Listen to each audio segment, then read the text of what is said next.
Hello and welcome back to Mr. Keith Online, and today we're going to talk to sellers. We're going to talk to you specifically about what happens after the inspection period is over. After the inspection period is over, the buyer's lender will order an appraisal. Once the appraisal is ordered, an appraiser will contact you as a seller if you do not have an agent, but if you do have an agent, they will contact the agent to get the appraisal scheduled. The appraisal is simply a process in which an unbiased professional comes in and looks at the features and the fixtures of your house and will compare it to other similar properties that have closed in the last about 180 days.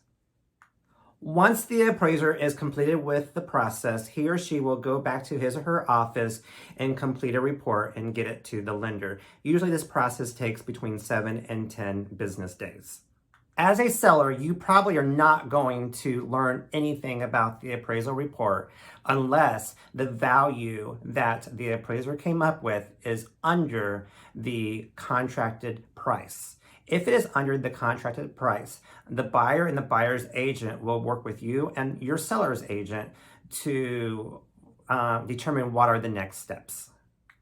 As an agent, I often get asked by sellers what they can do to help add value to their house. I have a few suggestions.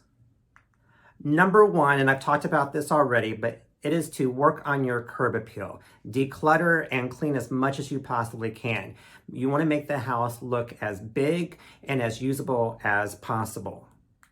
Speaking of size, I also encourage sellers to add usable square footage. An example of this would be maybe at an attic. If the attic is not climate controlled, if you can work with a general contractor to add heat and air conditioning into that space and you spruce it up with maybe adding some walls and some carpet and making an extra bedroom, then that would be one way in which you're adding square footage.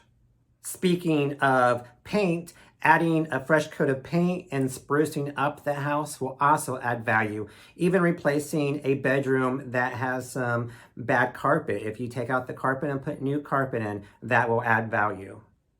And my last suggestion is to upgrade your kitchen or your bathrooms.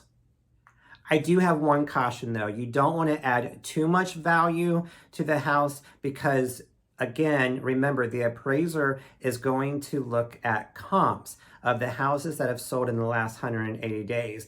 And if your improvements are way over what the comps are, you're not going to get your money back that you invested in making the upgrades. So work very carefully with your agent to make sure you know what you should or shouldn't do to make the house more presentable. Well, that's all I have for you today about the appraisal process and how you can add more value to your house. As always, if you need a realtor to help guide you and you don't have one, I'm here to help. Just give me a shout some way. And until tomorrow, I hope you have a great day. Take care.